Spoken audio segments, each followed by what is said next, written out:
अस्सलाम वालेकुम स्टूडेंट्स, कैसे हैं आप सब लोग। उम्मीद है खैरियत से होंगे। तो भाई जिस तरीके से जो है आप लोग आ चुके हैं 9 क्लास में, तो मुझे उम्मीद है कि आप लोगों के बहुत अच्छे पेपर गुजरे होंगे। तो भाई अब आप लोग आ चुके हैं एक बोर्ड के उसमें आ चुके हैं, एक इन्वायरमेंट में आ चुके हैं। अब आप लोग का स्कूल में पेपर नहीं होगा, बल्कि कहाँ पर होगा, अब बोर्ड के पेपर होंगे। अब आप लोगों के अब आप लोग बाकायदा जो है प्रॉपर बोर्ड के पेपर्स देंगे। अब जो है वो आपके स्कूल्स में पेपर नहीं होंगे। तो भाई अब जो है चीजें अपग्रेड हो चुकी हैं, सही है ना। हर चीज जो है अब चेंज हो चुकी हैं, ठीक है भाई। तो भाई सबसे पहला चैप्टर जो है हमारा फंडामेंटल्स ऑफ कंप्यूटर है, सही है ना। आपको इसके अंदर बुनियादी बातें बताई जाएंगी कंप्यूटर की, मैंने आपको पहले ही बता दिया, ठीक है ना। तो भाई अब स्टार्ट कर रहे हैं पहला चैप्टर अल्हम्दुलिल्लाह से, तो बहुत अच्छे से समझना है, ठीक है। तो भाई सबसे पहला हमारा जो टॉपिक है वो है कंप्यूटर, कि भाई कंप्यूटर है क्या, ठीक है। तो भाई कंप्यूटर क्या है, एक डिवाइस है, ठीक है।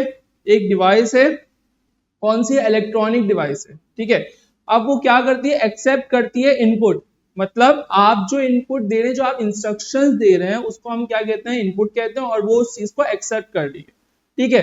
उसके बाद जब आपने उसका इनपुट दे दिया, तो अब क्या होगा, अब उसका प्रोसेस होगा डाटा। मतलब आपने कोई इंस्ट्रक्शन दी, मिसाल के तौर पर आपने बोला यार 2+2 कर दो, तो आपने इसको इनपुट दिया। अब वो क्या करेगा, इस 2+2 को प्रोसेस करेगा, सही है। इसको प्रोसेस करेगा, प्रोसेस करने के बाद फिर क्या करेगा, उसको स्टोर करेगा। अगर आपको स्टोर करवानी हो, आप स्टोर भी करवा सकते हैं। आपकी जो इंफॉर्मेशन है उसको स्टोर करेगा अपने पास, ठीक है। उसके बाद फिर आपको क्या दे देगा, उसका आउटपुट दे देगा। मतलब आपने जो 2+2 दिया था, सही है, उसको प्रोसेस करने के बाद, उसको स्टोर करने के बाद फिर आपको उसका आउटपुट दे देगा। यानी अब उसका नई एक शक्ल आ जाएगी। क्या आ जाएगी आपके पास की नई शक्ल, 4 आ जाएगी आपके पास की नई शक्ल, सही है। कंप्यूटर क्या है, कंप्यूटर एक इलेक्ट्रॉनिक डिवाइस है जो कि खुद इनपुट लेता है, खुद प्रोसेस करता है और खुद आपको जो है आउटपुट लाकर दे देता है। तो हम इस चीज को क्या कहते हैं, हम इस चीज को कंप्यूटर कहते हैं। ये बहुत बेसिक सी बात है। और आप लोग बोलेंगे यार ये क्या मतलब, क्या पढ़ा रहे हैं भाई, ये हर जगह आता है, सही है। ये हर जगह आता है, आपसे जो है बेसिक चीजें पूछी जाती हैं। और अब जो है आप लोगों का कॉन्सेप्चुअल पेपर है, तो उसके अंदर जो है आपसे डेफिनेशन भी पूछ सकता है इस तरीके की, या आपका जो है एमसीक्यूज वगैरह में भी पूछ सकता है वो। तो जो है इस चीज को लाजमी पढ़ लेना और याद कर लेना कि क्या कंप्यूटर क्या है, एक इनपुट, एक इलेक्ट्रोमैग्नेट इलेक्ट्रॉनिक डिवाइस है, ठीक है। क्या करती है, वो एक्सेप्ट करती है इनपुट, फिर उसको प्रोसेस करती है, फिर उसको स्टोर करती है और आखिर में उसका रिजल्ट आपके सामने लाकर रख देती है। एक नई शक्ल, जो आपने डाटा दिया था उसकी एक नई शक्ल बनाकर आपके सामने रख देती है, ठीक है। अब हमारे पास जो है नया टॉपिक है दूसरा, क्या नाम है उसका, उसका नाम है मैकेनिकल एरा, सही है। मतलब डार्क एज, सही है। अभी मतलब हमारे पास जो है, अब जो हमारे पास लैपटॉप्स आ रहे हैं, पहले ऐसा नहीं होता था, सही है। मतलब मैकेनिकल मतलब हम लोग जो काम करते थे, वो हमसे हर चीज जो है वो फिजिकली काम करते थे, अपने हाथों से खुद करते थे। पहले ये मशीनें वगैरह नहीं होती थी, कंप्यूटर इतना एडवांस नहीं था। अब तो क्या से क्या आ गया है, आर्टिफिशियल इंटेलिजेंस वगैरह आ गया आपके पास।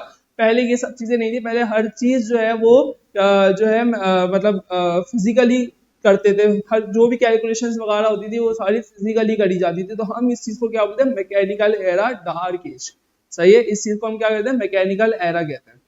अब ये क्या है भाई, मैकेनिकल एरा।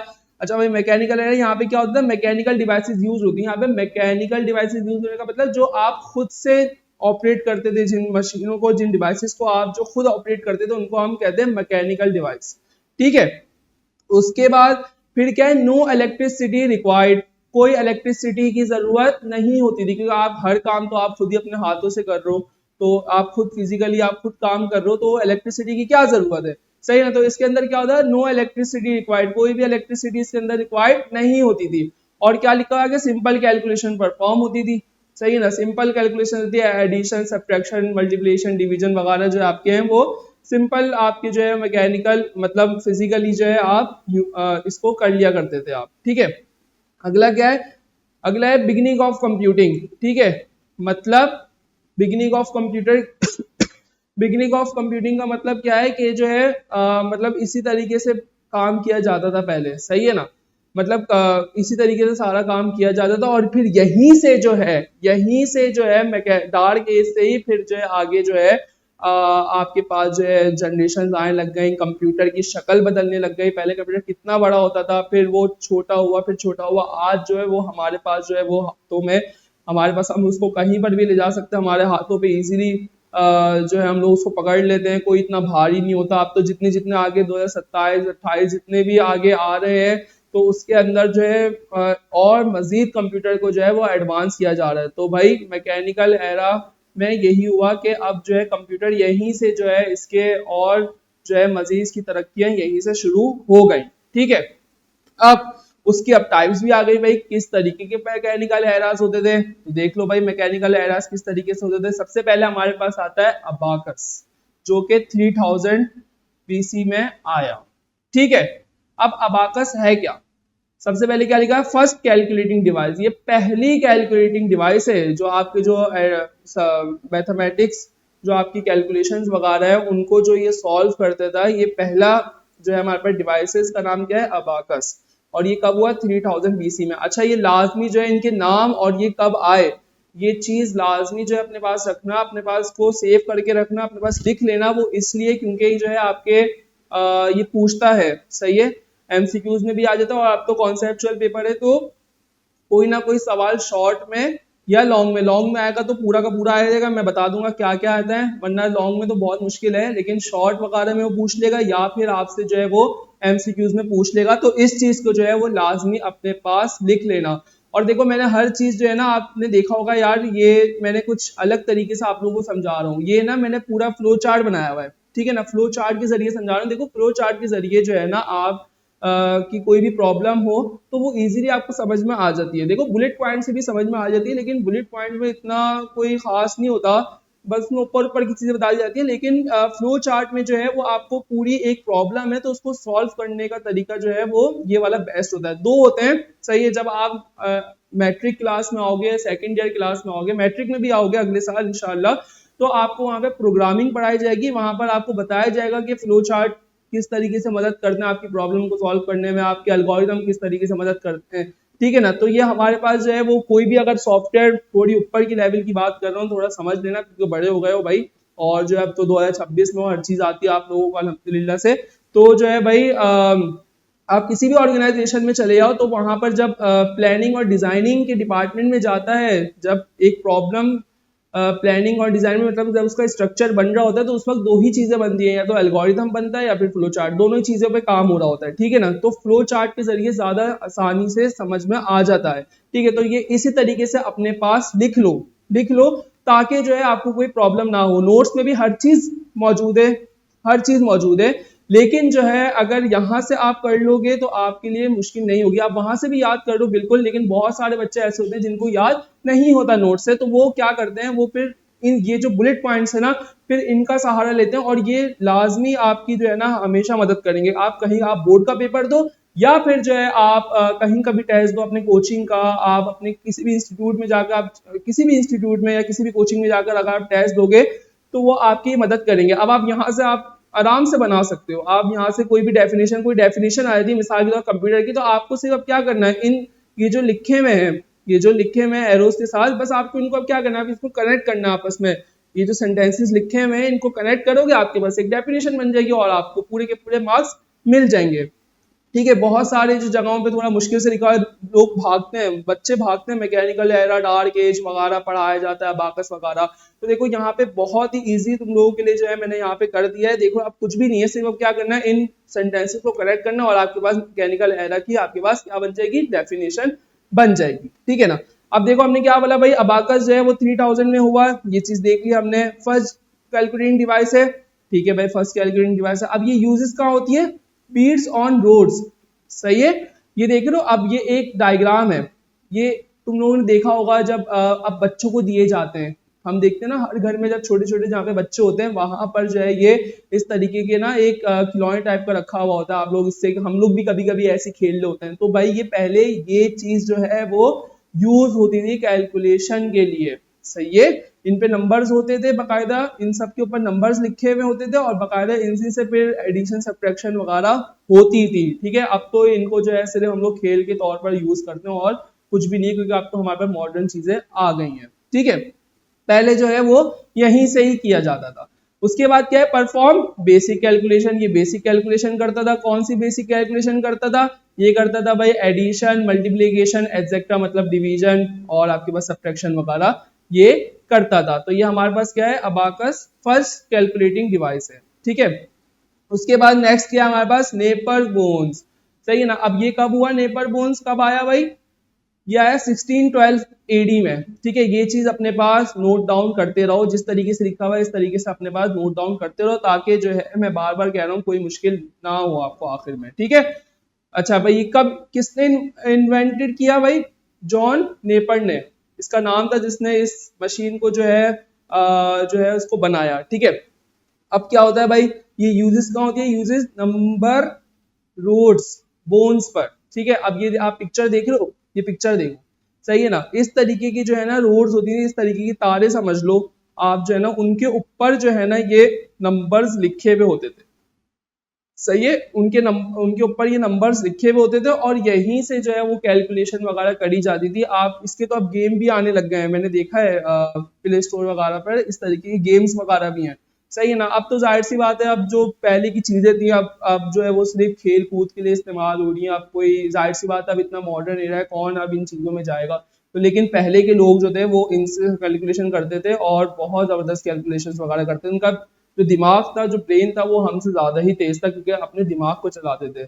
आर्टिफिशियल इंटेलिजेंस बहुत अच्छी चीज है, लेकिन जो है उसने जो है ना मतलब जो आपकी सलाहियत थी सोचने की, उस चीज को थोड़ा सा कम कर दिया। अब जो है ना हर कोई डिपेंडेंट है किस पर, आर्टिफिशियल इंटेलिजेंस पर या गूगल वगैरह पे। खैर, तो भाई ये क्या था, ये भाई यूजेस नंबर रोड बोन्स की तरह होता था। ये पूरा एक नेपर्स बोन्स है, ठीक है ना। उसके ऊपर जो है आपके पास जो एक रॉड होती है, उसके ऊपर जो है वो नंबर्स वगैरह लिखे हुए होते थे, और यहीं से कैलकुलेशन होती थी, ठीक है ना।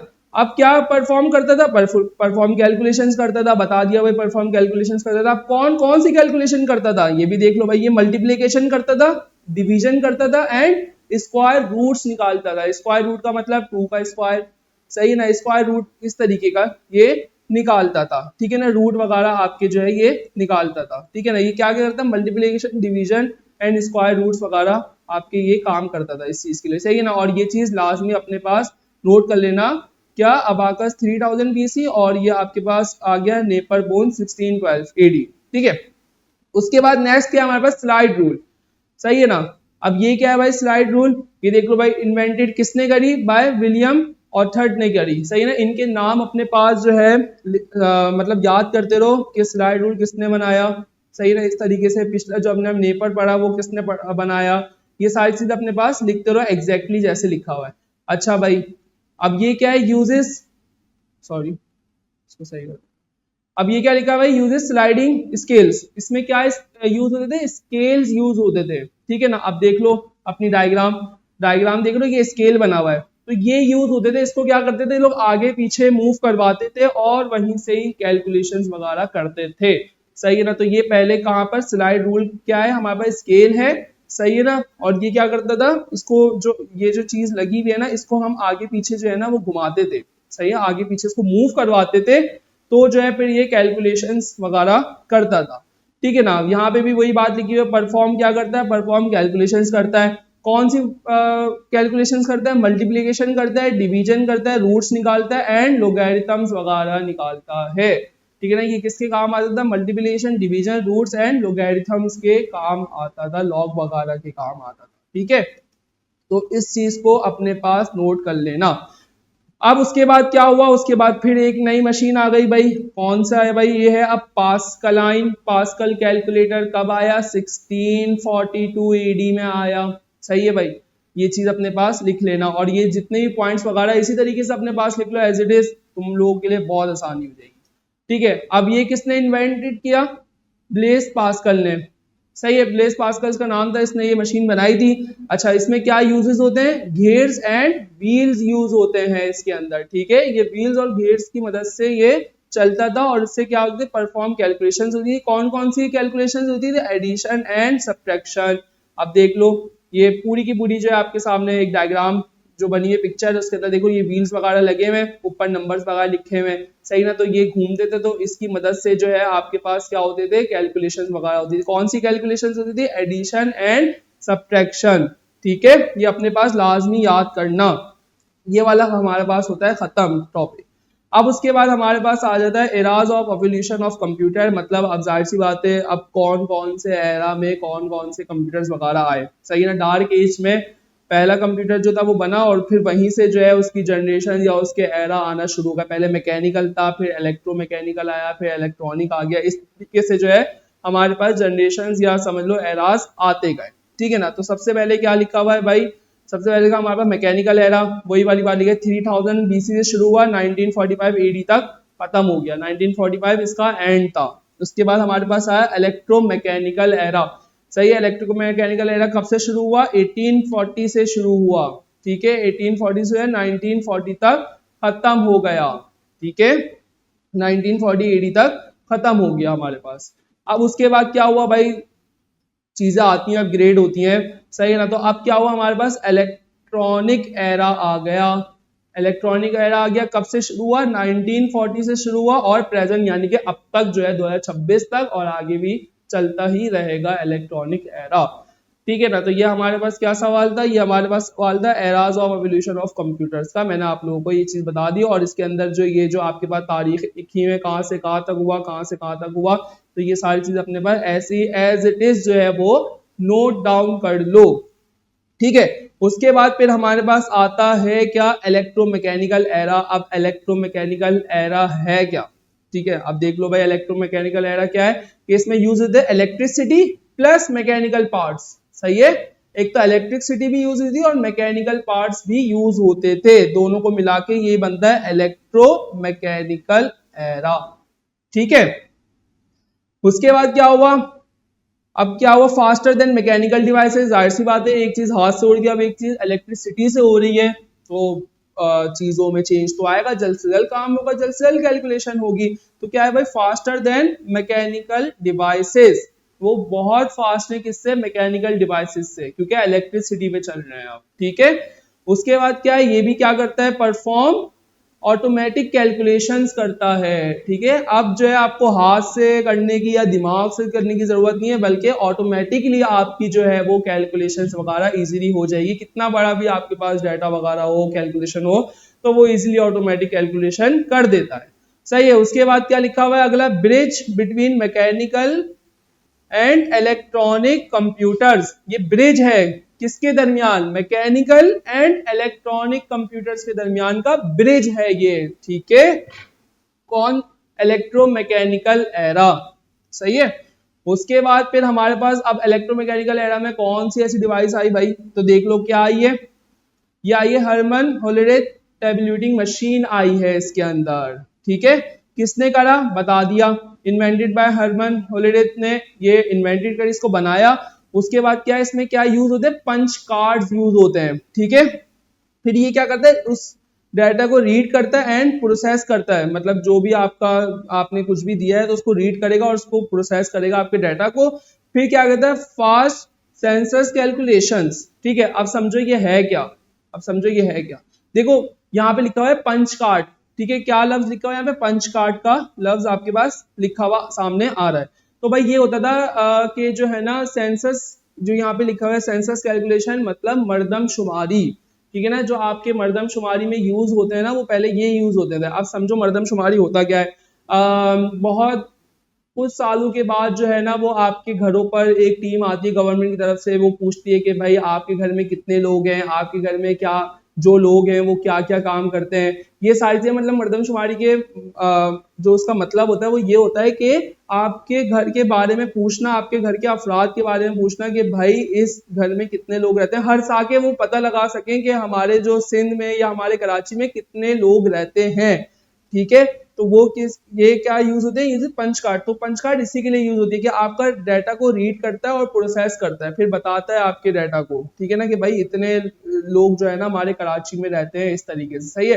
तो पंच कार्ड में आपका जो है वो सेव करवाया जाता है आपका डाटा, उसके बाद जो है फिर रीड करता है और उसके बाद प्रोसेस करता है आपके डाटा को, ठीक है ना। तो ये जो है इसकी पूरी डायग्राम है, सही है ना, इस तरीके का ये पंच कार्ड होता था, ठीक है ना।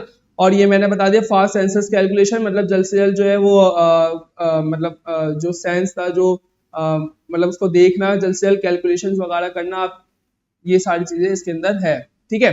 मतलब कितने लोग हैं, कितनी आवाम है, सही है ना, कराची में। तो वो जल्द से जल्द जो है ना वो बता दिया करता था, भाई ये टोटल इतने लोग हैं हमारे कराची में, सही है ना, हर घर में इतने इतने लोग हैं, इस तरीके से ना ये सारी ये चीजें करता है। ठीक है, अब क्या हुआ भाई, इलेक्ट्रोमैकेनिकल एरा हो गया खत्म। ठीक है, अब हमारे पास कौन सा आ गया, अब हमारे पास आ गया इलेक्ट्रॉनिक एरा, जो कि मॉडर्न एज कहते हैं। किसको क्या कहते हैं, इलेक्ट्रॉनिक एरा आ गया, और उसको क्या बोलते हैं हम, मॉडर्न एज कहते हैं, जो जिसमें अभी हम हैं, सही ना, क्या है, पूरा इलेक्ट्रॉनिक है, सही है। इसके अंदर आर्टिफिशियल इंटेलिजेंस भी आ गया आपके पास, और भी बहुत सारे प्लेटफॉर्म्स वगैरह आ जाते हैं, सही है। तो देख लो भाई इलेक्ट्रॉनिक एरा है क्या, इसके अंदर क्या यूज होते हैं, इसके अंदर यूज होते हैं इलेक्ट्रॉनिक कंपोनेंट्स यूज होते हैं।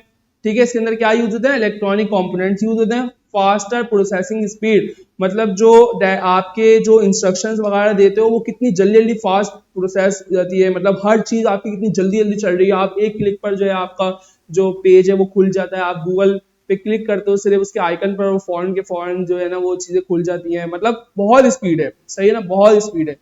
ठीक है, उसके बाद क्या है, अच्छा उसके बाद फिर क्या है, हायर एक्यूरेसी एंड रिलायबिलिटी, मतलब बहुत एक्यूरेट है और बहुत रिलायबल है, सही है ना, मतलब कोई कैलकुलेशंस वगैरह आप करवा रहे हो या कोई काम करो उसमें कोई भी गलती नहीं है, सही है। इसीलिए जो है वो इसको इलेक्ट्रॉनिक एरा मतलब मॉडर्न एज कहा जाता है, कि भाई इसके अंदर तो कोई गलती नहीं है, इंसान से एक वक्त में गलती हो जाती है, कि इंसान में तो गलती हो सकती है, लेकिन जो है आपके पास इसमें कोई गलती नहीं होती है। बहुत अब तो क्या से क्या कंप्यूटर में आ चुका है, तो गलती की गुंजाइश तो है ही नहीं इसके अंदर, ठीक है, और रिलायबल भी है। ठीक है, उसके बाद क्या है फिर हमारे पास मॉडर्न कंप्यूटर डेवलप, मतलब अब अगला पॉइंट क्या लिखा है, मॉडर्न कंप्यूटर्स डेवलप। अब जो मॉडर्न कंप्यूटर्स वगैरह आ रहे हैं आपके पास, तो वो सारे किस में डेवलप होते हैं, इस मॉडर्न एज में ही जो है आपके पास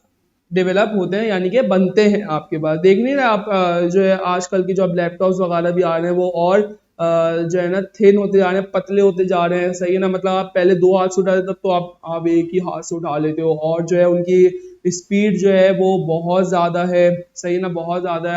आप लोग कभी 10 जनरेशन लेते हो, कभी 11, कभी 13 जनरेशन वगैरह लेते हो, जनरेशन भी आई जा रही हैं आगे से आगे, मतलब हर चीज़ जो है ना वो फास्ट होती जा रही है। ठीक है, तो हम इसको क्या बोलते हैं, इलेक्ट्रॉनिक एरा, मॉडर्न एज जो आज तक चल रहा है। ठीक है, अब उसके बाद ये हमारे पास हो जाता है खत्म। ठीक है, उसके बाद आ गया हमारे पास जो सबसे मेन है वो है जनरेशंस, सही है, कि कितनी जनरेशंस हैं हमारे पास कंप्यूटर में, या का जो है फर्स्ट जनरेशन में क्या आया, फिर सेकंड जनरेशन में क्या आया, फिर थर्ड जनरेशन में क्या आया, फिर फोर्थ जनरेशन में क्या आया, फिफ्थ जनरेशन में क्या आया, सही है ना। मतलब पहले कंप्यूटर कैसा था, फर्स्ट जनरेशन का मतलब समझो कि पहले कंप्यूटर कैसा था, फिर कंप्यूटर कैसा था, फिर कैसा हुआ, फिर कैसा हुआ, इस तरीके से, मतलब पहले कितना बड़ा था, फिर छोटा, फिर छोटा, फिर छोटा, और आज जो है हमारे जो है ना वो हाथों में जो है ना इजीली रखा हुआ है। ठीक है, तो भाई सबसे पहले हमारे पास आ गया जनरेशंस, ये हमारा टॉपिक है जनरेशंस का। उसके बाद सबसे पहले हमारे पास आता है फर्स्ट जनरेशन। कब हुआ स्टार्ट, 1940 से 1956 तक जो है हमारे पास फर्स्ट जनरेशन रहा। ठीक है, उसके अंदर क्या यूज हुई, वैक्यूम ट्यूब यूज हुई। ठीक है, ये बहुत जगहों पे पूछा जाता है, ये देखो ये बेसिक है, ये जो पहला चैप्टर है ना ये आपका बेसिक चैप्टर है, इसके अंदर से चीजें ज्यादा आती, ठीक है, ज्यादा आती हैं इसके अंदर से, तो इसलिए जो है इस चैप्टर को अच्छे से समझना और अच्छे से इसमें ना हर चीज करनी है, ताकि आपको कोई प्रॉब्लम ना हो। इसके अंदर सिर्फ जो है ना आपके पास बेसिक ही बेसिक लिखा हुआ है और ये पूछी जाती है। ठीक है, तो इसको बहुत अच्छे से याद करना अपने पास। तो भाई हमारे पास क्या है, फर्स्ट जनरेशन है, 1940 से 1956 तक चला। इसके अंदर क्या यूज हुआ, वैक्यूम ट्यूब यूज हुई। अच्छा, यूजेस मशीन लैंग्वेज, ठीक है, किसके लिए यूज है, मशीन लैंग्वेज के लिए, मतलब जो आपकी मशीन जो है वो 0 1 की फॉर्म में समझती है, सही है ना, तो वो ये मशीन लैंग्वेज के लिए जो है ना ये यूज हुए, क्या, वैक्यूम ट्यूब यूज हुए। ठीक है, हमें तो मशीन लैंग्वेज समझ में आती है क्योंकि वो 0 और 1 की फॉर्म में लिखी हुई होती है।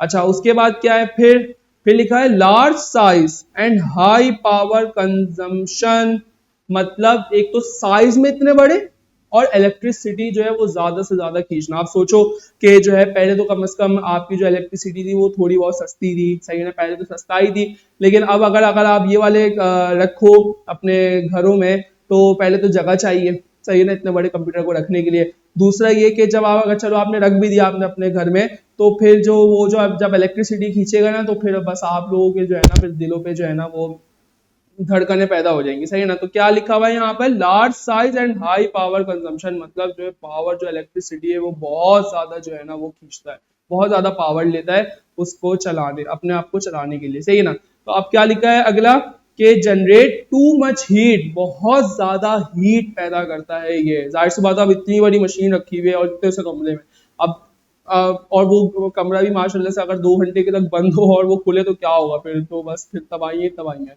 सही है ना। तो क्या लिखा है, जनरेट टू मच, बहुत ज्यादा हीट जो है वो प्रोड्यूस करता है, और एक तो दूसरा क्या, एक तो इतनी प्रोड्यूस भी कर रहा है, फिर एक तो स्लो भी है, सही है। उसके बाद क्या है, फिर एक्सपेंसिव भी है, एंड लेस रिलायबल, कोई रिलायबिलिटी नहीं है, सही ना। बहुत पहले के जो है ना जब ये कंप्यूटर आए थे तो बहुत ज्यादा एक्सपेंसिव थे, मतलब लाखों में से कुछ लोगों के पास कंप्यूटर था, लोग उनके घरों पर जाकर ना कंप्यूटर चलाते थे, पहले इजाजत लेते थे, अब तो आजकल तो बस पैसा दिया और कंप्यूटर आ गया, सही है ना।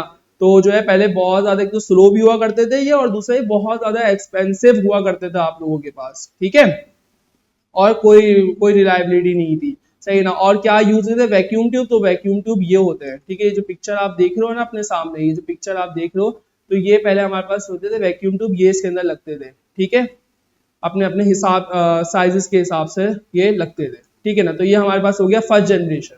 अब उसके बाद भाई जाहिर सी बात है, अब इसी चीज में तो नहीं रहना था हम लोगों को, तो हमने क्या बना दी इसकी सेकंड जनरेशन। अब सेकंड जनरेशन में क्या हुआ कि भाई सेकंड जनरेशन में सबसे पहले तो ये कहाँ से शुरू हुई, 1956 से स्टार्ट हुई, कहाँ तक, 1963 तक अपने एक जो है ना आप क्या होता है अपने वजूद में रही, सही है ना। तो अब क्या हुआ यूजेस, अब इसके अंदर क्या यूज होने लग गए, ट्रांजिस्टर्स आपके पास यूज होने लग गए, ठीक है, ट्रांजिस्टर्स यूज होने लग गए। उसके बाद फिर क्या हुआ, यूजेस किस में यूज होने लगे, assembly and high level languages में, उनको चलाने के लिए ये ट्रांजिस्टर्स यूज होने लग गए, ठीक है।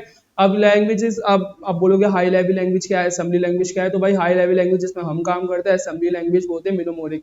अभी ये इतनी डेप्थ में मत जाओ क्योंकि आपके उसमें है नहीं, सही है ना, बस इतना समझ लो कि यूजेस कहाँ होते हैं, एक तो असेंबली लैंग्वेज में होता है और एक हाई लेवल लैंग्वेजेस में ये यूज होते हैं ट्रांजिस्टर्स, ठीक है।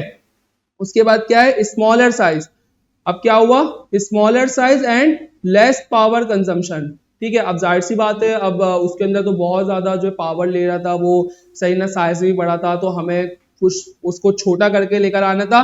तो अब क्या हुआ, इसका साइज, जब ये सेकंड जनरेशन आई तो क्या हुआ, आपके कंप्यूटर का साइज छोटा हो गया, सही है ना, एक तो छोटा हो गया, फिर लेस पावर, मतलब उससे जो हमारे पास जो फर्स्ट जनरेशन थे उससे तो लेस पावर से कम पावर लेने लग गई, ठीक है। और क्या लिखा हुआ है नीचे, एक मिनट, हाँ, और क्या लिखा हुआ है नीचे भाई, जनरेट लेस हीट, मतलब जितनी वो लेता था हीट उससे कम ही थोड़ा बहुत जो है ना वो हीट वगैरह अपने मतलब हीट वगैरह लेता है, ठीक है। उसके बाद क्या है, फास्टर, अब ये क्या हुआ भाई, फास्टर हो गया, चीपर, सही है ना, एंड रिलायबल, मतलब थोड़ा सस्ता हो गया, ठीक है, सस्ता हो गया, वो बहुत ज्यादा एक्सपेंसिव था, ये थोड़ा सस्ता होगा उससे, तो इसलिए जो है थोड़ा सा इसके अंदर एडवांटेजेस देखे गए, इसलिए जो है वो सेकंड जनरेशन बनाई गई। कब हुई, 1956 में, 6 से स्टार्ट हुई, 1963 अपने वजूद में रही। यूजेस क्या हुए, ट्रांजिस्टर्स यूज हुए। यूजेस असेंबली लैंग्वेज किसके लिए यूज होने लग गए, assembly language and high level language के लिए। फिर स्मॉलर साइज होने लग गए, छोटे हो गए, और लेस पावर, मतलब जो आपकी इलेक्ट्रिसिटी है वो कम जो है ना वो लेने लग गए। और दूसरा ये कि जनरेट लेस हीट, मतलब जो भी हीट वगैरह है वो कम प्रोड्यूस करते हैं, और ये फास्टर हैं, तेज हैं उससे, फर्स्ट जनरेशन से तेज हैं, चीपर है मतलब सस्ते हैं, ठीक है, सस्ते हैं एंड रिलायबल हैं, ठीक है। उसके बाद अच्छा, ये हमारे पास ट्रांजिस्टर्स होते हैं, ये जो आपको पिक्चर दिख रही है ना, ये हमारे पास क्या है, ये हमारे पास ट्रांजिस्टर्स हैं, ठीक है, इस तरीके के हमारे पास ट्रांजिस्टर्स होते थे। वैक्यूम ट्यूब खत्म हो गया, फिर हमारे कंप्यूटर में क्या लगने लग गए, ट्रांजिस्टर्स लगने लग गए। अब जाहिर सी बात है, जब कुछ एडवांटेजेस आपने इसमें देखे सेकंड जनरेशन में, तो क्यों इन्होंने सोचा भाई इसका मतलब है अब कुछ और भी हो सकता है, सही है ना। तो क्या बना दी भाई, थर्ड जनरेशन बना दी। आ जाओ भाई थर्ड जनरेशन में, क्या हुआ, 1964 से स्टार्ट हुई, 1971 तक अपने वजूद में रही, ठीक है। इसमें क्या यूज होने लग गए, इंटीग्रेटेड सर्किट, यानी कि आईसीज आप जिसको बोलते हैं इंटीग्रेटेड सर्किट्स, वो यूज होने लग गए। अच्छा, अब किसके लिए यूज होने लग गए, यूजेस हाई लेवल लैंग्वेजेस के लिए, यानी कि जिस पर हम काम करते हैं हाई लेवल लैंग्वेजेस पर, तो ये किसके लिए यूज लग गए, हाई लेवल लैंग्वेजेस के लिए यूज होने लग गए। ठीक है, उसके बाद क्या है, अब क्या हुआ, smaller size lower power consumption, मतलब जो सेकंड जनरेशन की जो साइज था उससे और छोटे हो गए। ठीक है, और लो पावर मतलब जितनी सेकंड जनरेशन लिखते था उससे और पावर जो है वो कम लेने लग गए। ठीक है, और क्या लिखा हुआ है नीचे कि less heat and high reliability. ठीक है ना, मतलब एक तो रिलायबिलिटी भी बढ़ गई उनके। ठीक है, उनकी जो आप समझ लो उनकी एज जो है वो एक रिलायबल हो गई। ठीक है ना, और क्या हुआ, लेस हीट हो गए। सही है, जो अब जो वो प्रोड्यूस कर रहे हैं वो और कम हीट प्रोड्यूस कर रहे हैं। ठीक है, उसके बाद क्या लिखा, फास्टर प्रोसेसिंग। ठीक है, फास्टर प्रोसेसिंग करने लग गए वो, मतलब जल्द से जल्द अब जो है वो फास्ट होने लग गए, मतलब आपका जो भी डाटा है वो फास्ट फास्ट जो है वो उसको प्रोसेस करने लग गए। और ये होता है हमारे पास क्या, इंटीग्रेटेड सर्किट। जो आप पिक्चर देते हो ये होता है हमारे पास इंटीग्रेटेड सर्किट, आईसीज ये होती है। ठीक है, उसके बाद फिर हमारे पास क्या है, अब जाहिर सी बात है उन्होंने बोला अभी भी कुछ हो सकता है, अभी भी हमारे पास जनरेशन आ सकती है, अभी भी आ सकती है, अभी भी आ सकती है। तो उन्होंने बना दी क्या, फोर्थ जनरेशन अपने पास बना दी। सही है, उन्होंने बोला अभी भी कुछ गुंजाइश है तो आ जाओ। कहां से, 1971 से चली और प्रेजेंट अभी तक है, माइक्रो प्रोसेसर अभी भी है। ठीक है, अब देख लो भाई क्या हुआ, इसमें क्या यूज होने लग गया, यूजेस माइक्रो प्रोसेसर यूज होने लग गया। ठीक है, uses very high level languages, और हाई लेवल लैंग्वेजेस पर यूज होने लग गई है, जिस पर हम काम करते हैं वो और हाई पर चली गई। सही है ना, मतलब मजीद जाहिर सी बात है अब आप चीजों को अपनी प्रोग्रामिंग को आसान करो तो हाई लेवल लैंग्वेज ज्यादा हो गई अब। ठीक है ना, और क्या लिखा हुआ है नीचे, very high very small size, और छोटा हो गया size, and low power consumption, मतलब जितनी जितनी थर्ड जनरेशन लेता था पावर उससे और कम जो है वो ये फोर्थ जनरेशन वाले जो कंप्यूटर्स हैं वो लेने लग गए, उससे कम लेने लग गए पावर, और छोटे हो गए। ठीक है, और ये हमारे पास जो है जो पिक्चर बनी है ये हमारे पास क्या होता है, माइक्रो प्रोसेसर होता है। ठीक है, उसके बाद फिर हमारे पास क्या हुआ, इन्होंने बोला भाई अभी भी हो सकता है, अभी भी और कुछ हो सकता है, तो क्या बना दी, फिफ्थ जनरेशन बना दी, जो आज तक ही चली जा रही है, जो आज तक ही चली जा रही है, 2026 में भी चली आ रही है और आगे भी इस तरीके से चलेगी। यानी कि क्या लिखा है, फ्यूचर। सही है, फ्यूचर में भी और बियॉन्ड, यानी कि और उसके आगे भी यही चलती रहेगी। अब इसके अंदर क्या हुआ, यूजेस आर्टिफिशियल इंटेलिजेंस आ गया, एआई आ गया आपके पास, आप चैट जीपीटी यूज कर रहे हो, आप जेमिनाई यूज कर रहे हो, आप कैनवा डिफरेंट जो है आपके पास उडू वगैरह हो गया, आपके पास ये सारे एआई है, और भी एआई है आपके गूगल में भी अब तो एआई वगैरह आ गया है, तो हर जगह अब क्या हो रहा है, एआई यूज होने लग गया। सही है ना, और आगे भी यही इसी का ही दौर है और यही चलता रहेगा। अच्छा भाई, उसके बाद कर रहा है यूजेस क्या करता है, आलसी। अबे भाई ये वो वाला आलसी नहीं है, सही है, जो तुम सब समझो।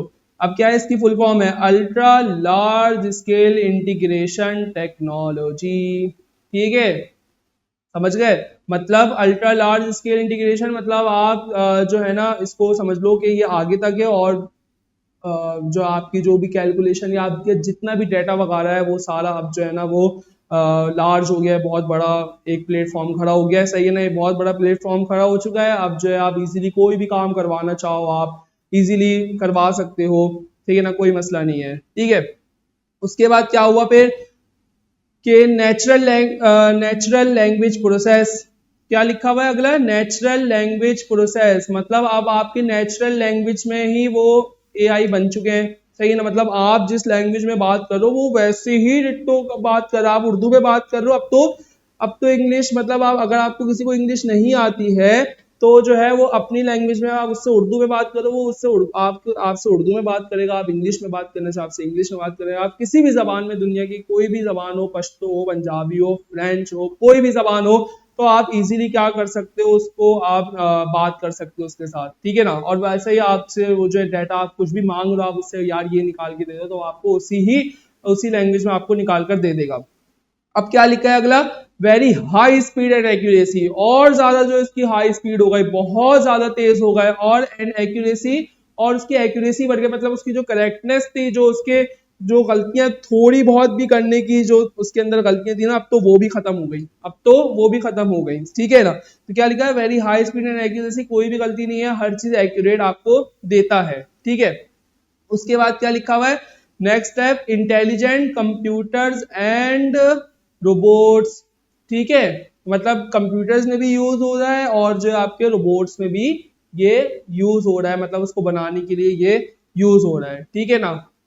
अब देख लो क्या है, ये है, ये जो आपको पिक्चर देख रही है, ये क्या है, पूरा फिफ्थ जनरेशन में क्या यूज हो रहा है, ये पूरा आर्टिफिशियल इंटेलिजेंस यूज हो रहा है, ये लिखा हुआ है फिफ्थ जनरेशन कंप्यूटर। इसके अंदर क्या होता है, तो रोबोटिक्स भी यूज हो रहे हैं आपके पास, तो अब तो रोबोट्स भी बन चुके हैं, अब तो आपके पास एआई भी बन चुका है, अब तो आप जो भी प्लेटफॉर्म खोलो गूगल पर, आपके पास जो है वो बस एआई एआई एआई, बस यही नाम आपके हर जगह दिखता है, साइड में देखना लिखा हुआ होगा।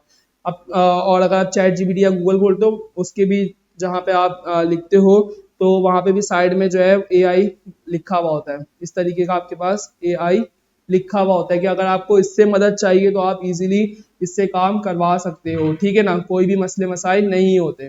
तो ये सारी जो है हमारे पास सारी चीजें हैं, ठीक है ना, आज के लिए। और जो है इनको अच्छे तरीके से, जिस तरीके से मैंने लिखवाई है सारी चीजें एज इट इज जो है अपने पास लिख लेना, ताकि जो है आपको कोई मसला ना हो, ठीक है। तो मुझे उम्मीद है कि आपको ये सारी चीजें समझ में आ गई हो। तो मिलते हैं फिर एक नए पोटेंशियल के साथ, एक नए रिदम के साथ नेक्स्ट क्लास में। अभी के लिए अल्लाह हाफ़िज़।